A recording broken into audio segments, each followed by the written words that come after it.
Greetings and salutations, everyone. I hope everyone is doing well today, and welcome to today's upload. I have an absolutely horrifying subscriber interview. Their encounter is, as a parent, one that we would never want to even think about our children having. Before we jump into it, a couple links. As many of you know, I rely on Patreon, PayPal, channel membership, and the merch to help the channel to continue to grow and go.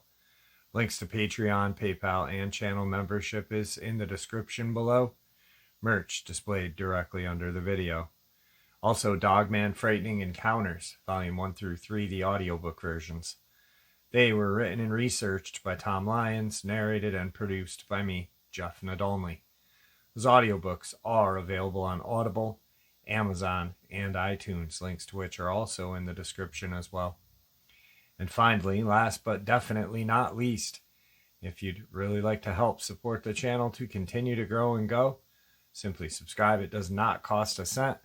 Click that like button, takes half a second. If you don't want to miss out on any of the informative uploads I put out daily, click that bell icon. And folks, please leave a comment and share the video. Why? Well, because all of these things really do help this channel to continue to grow and go. And yes, folks, they definitely do matter. Now, everyone, I have taken far too much of your time. Let's jump into today's upload, shall we? Quick, I just need to address something. I made a video yesterday about super soldiers, AI, and this and that, and how I think Elon Musk is, I don't know. I made kind of like a antichrist, but it was more or less a joke. It was like a Nostradamus prediction thing. But my whole thing about that was, one moment he was anti-artificial intelligence, and now he is pro-artificial intelligence. Skynet terrifies me. I don't think we should be messing with anything that one day we might not be able to shut off. And it was more or less a joke, but this person had to turn it into some political rhetoric. And, you know, I'm an upstate New Yorker. I'm not downstate New York Democrat. I'm a Tea Party Republican. I have different views than a lot of, diehard Republicans, but that's just who I am. I'm pro-America, pro-Jesus. And, my one comment, not really even bashing Elon, because he's a brilliant mind, had to turn it political. I mean, is this where we're at nowadays? I can't say something about how I am afraid of AI without getting bashed. Come on now. Anyway, let's jump into this. All right, so tonight I have Trista with us, and she is from PA. How are you doing tonight? I'm well. How are you? I'm very well. Thank you for taking some time out of your night to share with me. You've got two pretty creepy encounters that you've had happen to you. I appreciate you coming on and sharing them with us. I'm going to turn the floor over to you so you can share those with us. And Okay. if I have any questions, I'll just interrupt briefly. All right. That works. Okay. So I'm from PA. I grew up in PA. And when I was younger, because I lived in like a valley, so there were lots of fields, lots of farms, lots of woods. We were surrounded by mountains. And it was really quiet there. So we would always, as kids, sleep outside all the time. Like, we'd always go camping, whatever. And our favorite thing to do would be to sleep out on our trampoline at night. Like, it was, it was so cool to us, whatever. And we did it a lot, almost every weekend. And so this one night we were sleeping out there, and it was me and my stepsister, and we were both young. I was probably only like 13, maybe 14 at the time, and she's like 4 years younger than me or so. So we were out there sleeping, and our yard, the way our yard was, it was like there was trees on the whole like other sides, right? So like the house is on the one side, let's say it's a big square, the house on the one side, and then trees on the other side surrounding the house, the yard. And a Rottweiler, and he was at the end of the yard, the back of the yard, and he was in like a fence cage thing, you know, with like dog house stuff, because he liked to be outside in the summertime. And there were trees like around his thing, and you know, whatever, and above it, and so we had lots of shade and stuff. And there was also a fence, because we had a neighbor that was behind us, and there was a fence that blocked our yards from each other. And so the one night we're out there sleeping, my sister and I, and my dog starts going nuts, and he's barking, and woke me up, and I was kind of like, what, Caesar, what are you barking at? Like, what is going on, you know? And like, kind of like roll over, and I like, you know, start opening my eyes, and the first thing I see, like, I kind of like trails over, you know, like across the trampoline, and I see like these hands like holding on to the around that, you know, the trampoline where the springs go, because our trampoline didn't have, we had the trampoline for so long that it didn't have the actual like padding or whatever to cover the springs. Right. And there was like this big black thing just standing there, and it was like it was sniffing at us, like trying, I don't know, like it reminded me of a dog sniffing, but like really deep sniffing sounds. And I didn't really know. I was kind of like, what am I looking at? And it was like my stepsister and I were sleeping like kind of like feet to feet, you know what I mean? Like her feet were at my head and my feet were kind of at her head. And so it was down by her head, down by my feet. And I remember I started like, I was really scared. I didn't know what I was looking at. I thought it was a man at first. And I grabbed her, and it kind of like, I was like, I closed my eyes, and I was like shaking. I was like, wake up. And like, just kind of like, we just kind of tumbled off the trampoline and ran, and went inside. And at the same time as that happened, this thing had turned and run away too. But like, you know, we were running away, so I didn't see it run away, right, you know, where it went. And we ran in the house and woke my mom and my stepdad up.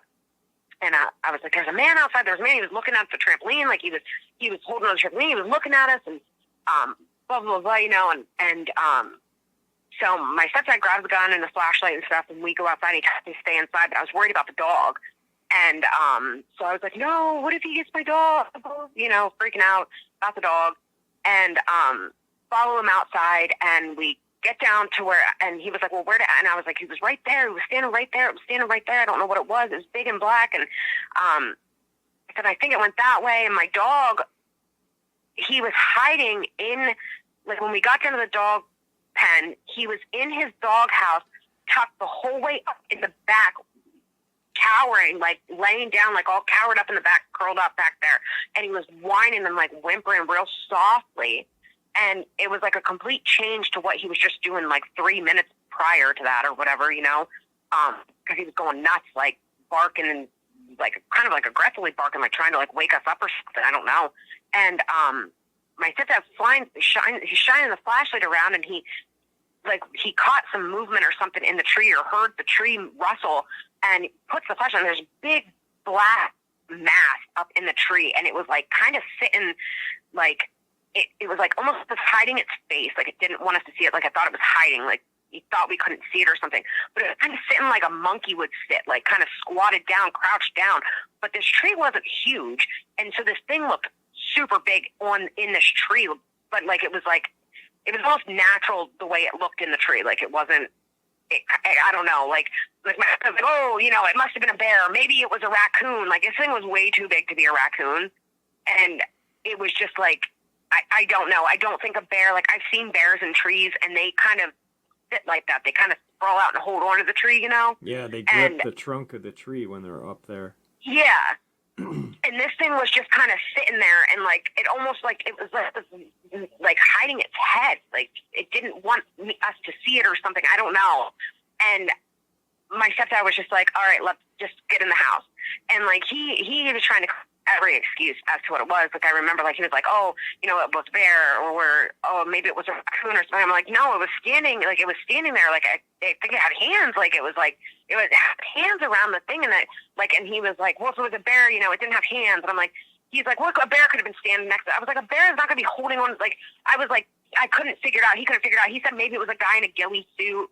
Like, but like, why would a guy in a ghillie suit be like watching two little girls on a trampoline, you know, while they're sleeping? You and I had talked about this. Like you shared this with me, and you know, like, okay, if it's a bear, it's going to be gripping, and your dad's a hunter, like, so your stepdad's a hunter, so if a bear is in your tree, or a dude in a ghillie suit, like, you're gonna do something as a man.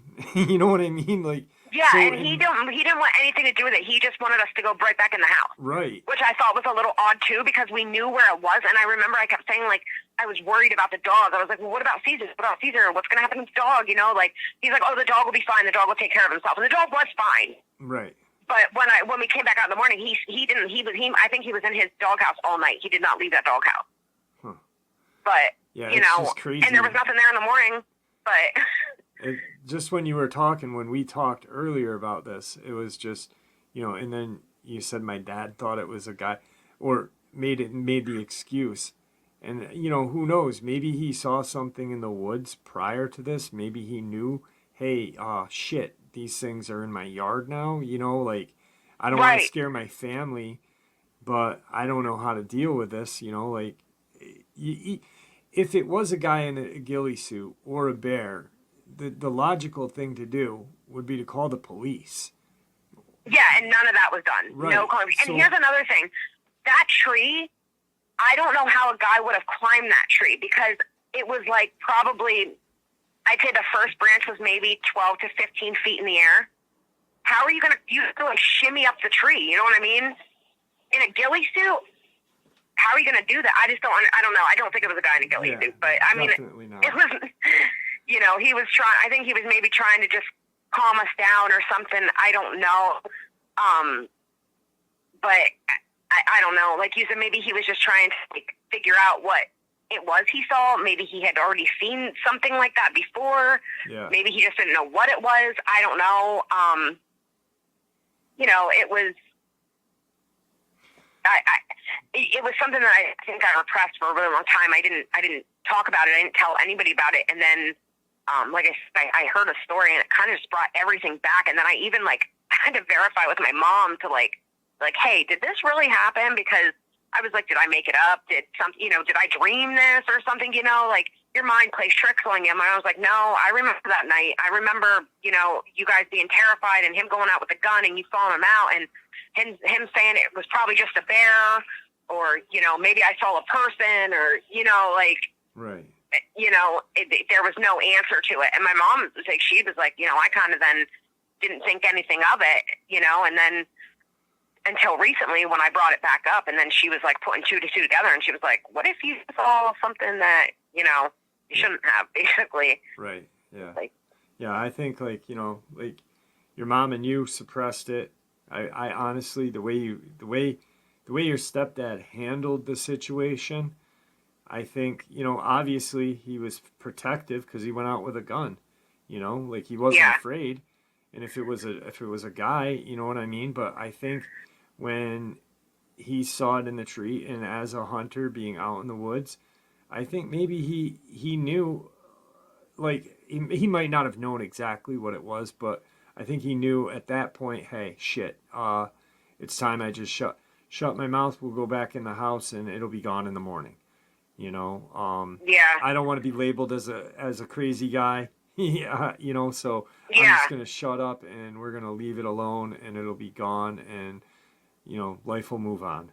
So, yeah, that's insane. When you shared that one part with me, you know, because we had been talking for a while, and you said, my dad with a ghillie suit, and I was like, wait a second. I'm like, but he went out with a gun. I'm like, that's that's crazy. That's crazy. Well, So, and he was not the type of person to not even be like, he would shoot off that gun if he needed to. You know what I mean? He was not the type of person to not have a gun and not use. You know, right. I mean, he would have used obviously, he's it. going out with it.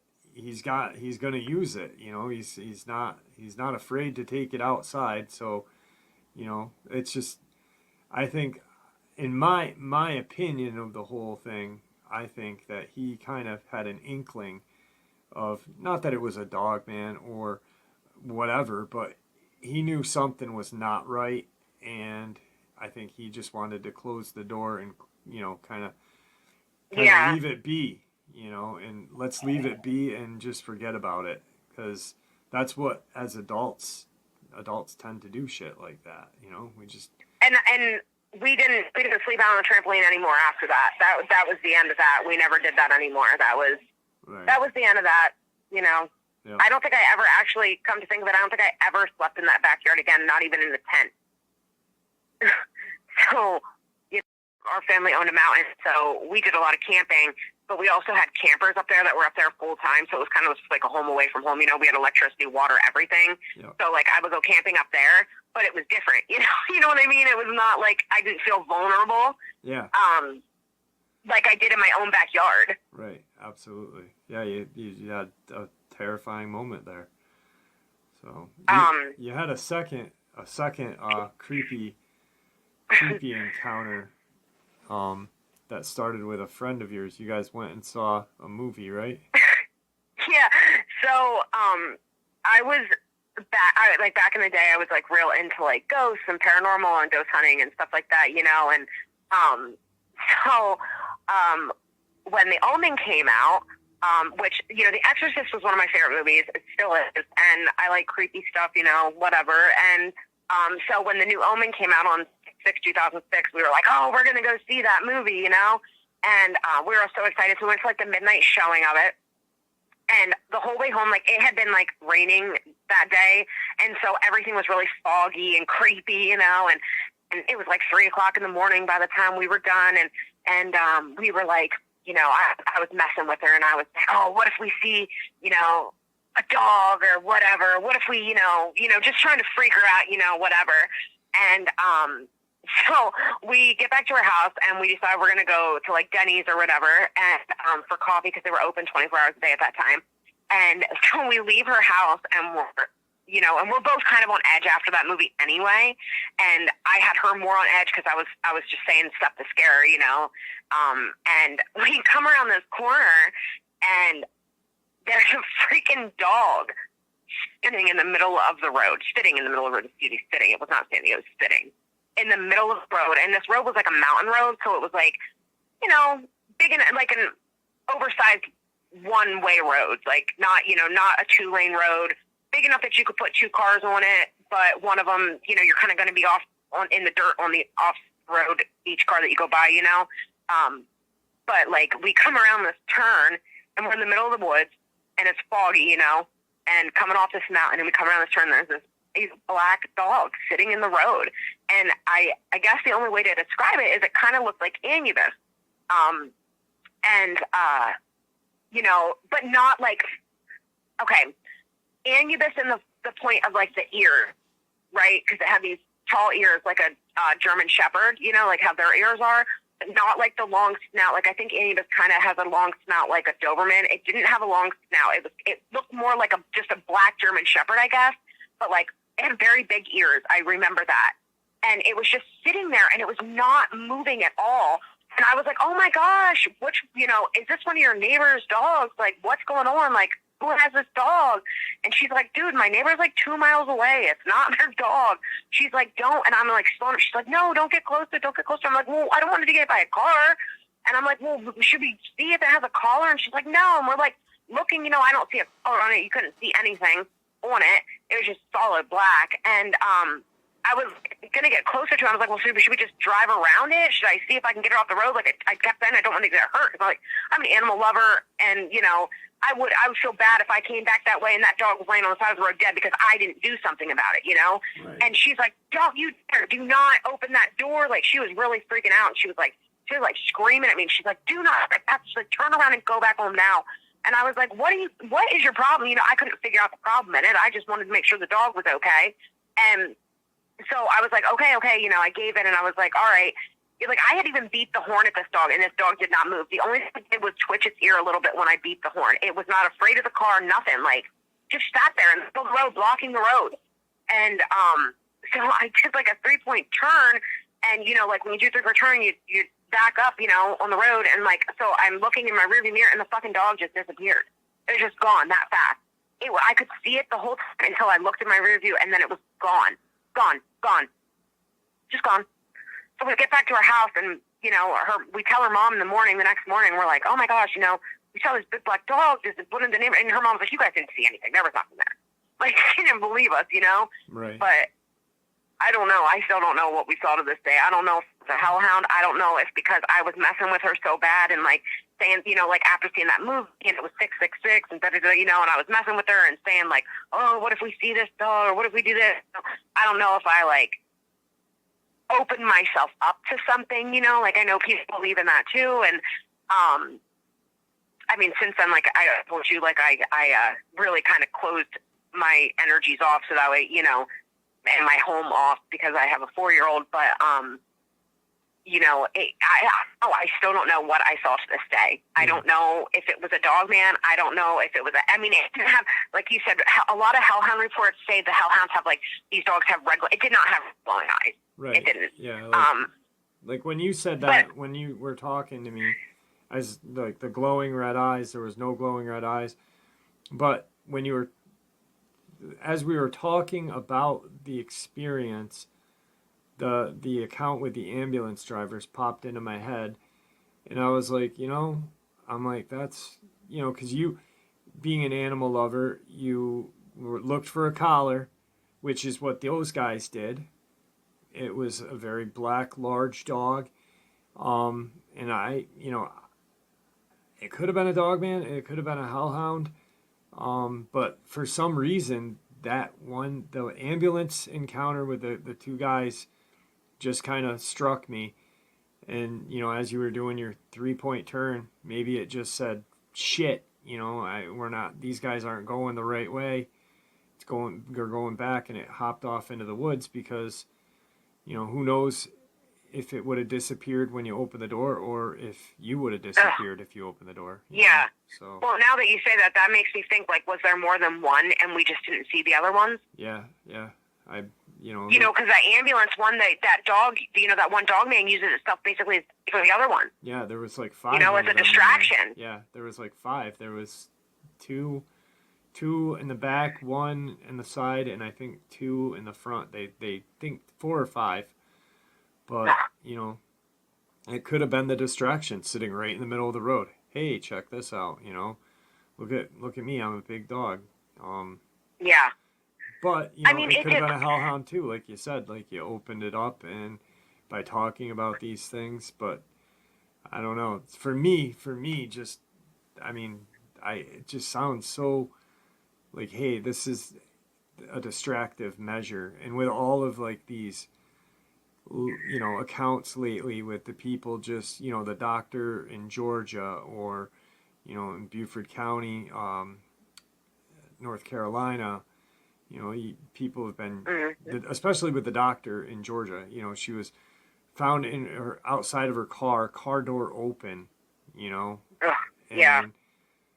You know, it's just a strange thing, but that for some reason it resonates with me that I think it may have been a Dogman.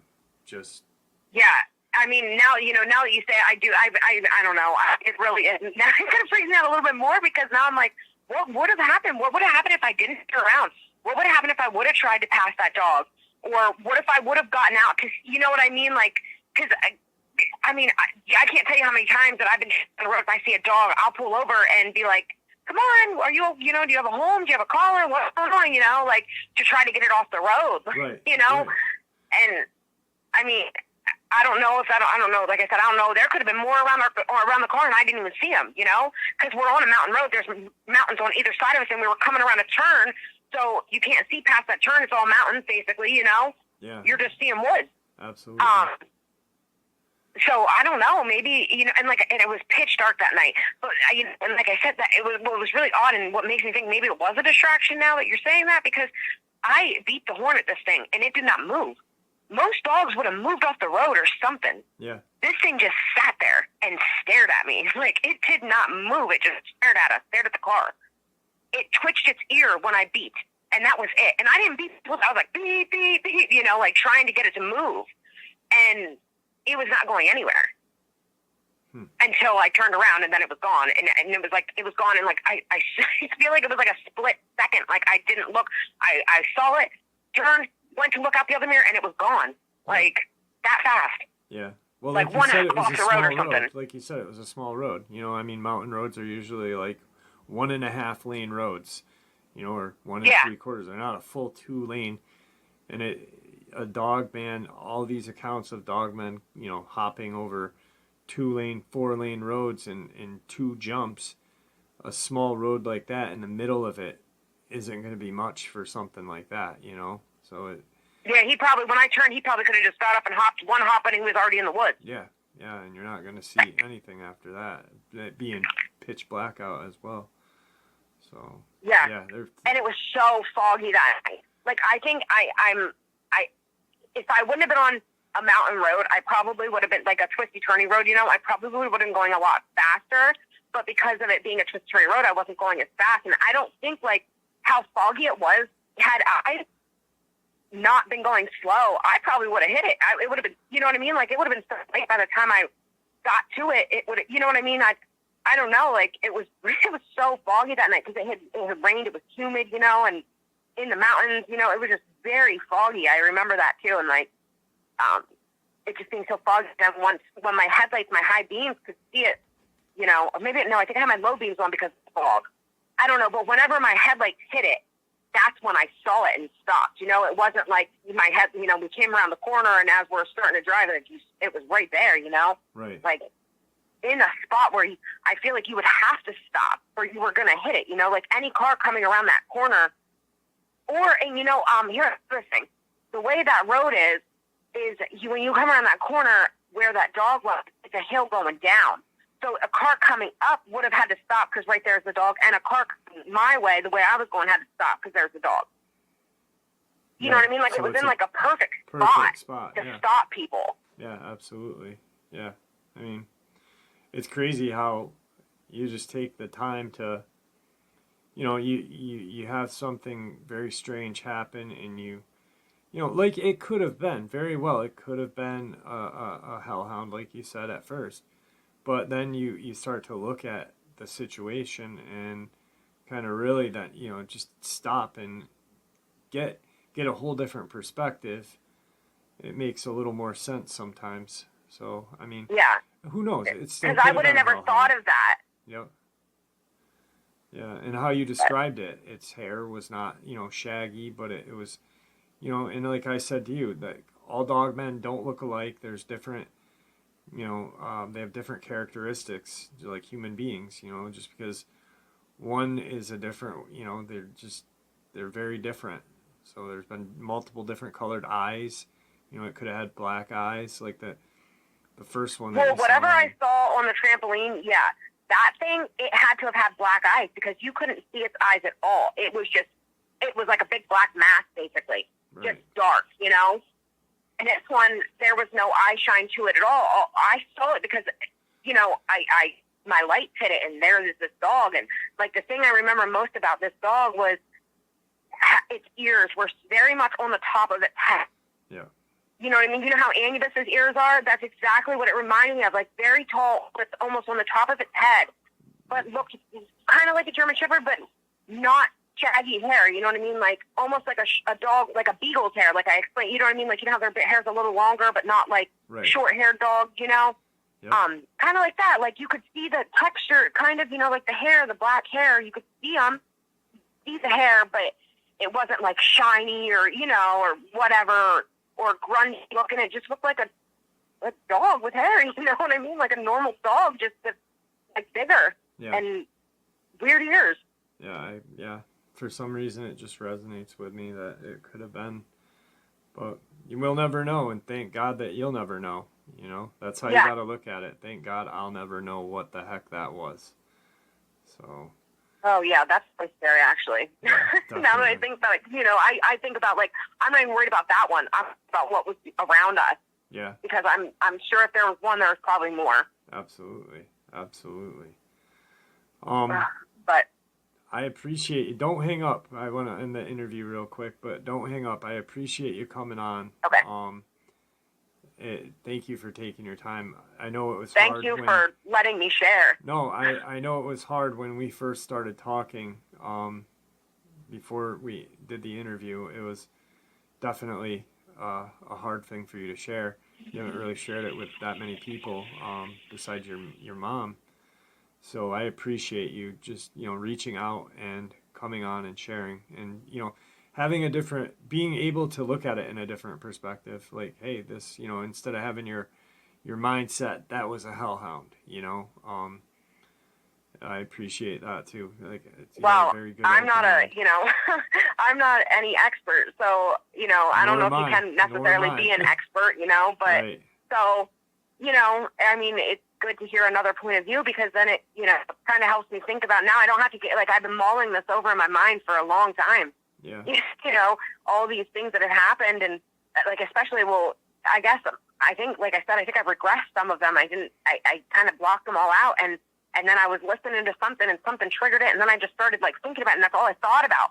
Thinking about it every day. Like, am I missing something? Did I see something? You know what I mean? Like I'd lay down to go to sleep and kind of an insomniac anyway. So, you know, I'd lay down and all I'm doing is thinking about these things over and over. Like what happened? What, you know, what was really going on? Right.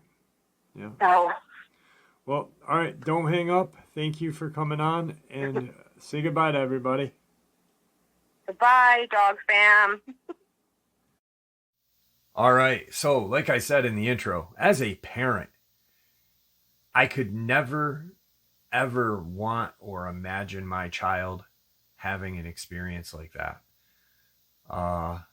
Both of my daughters, Abby and Belle, together would sleep on their trampoline in the backyard.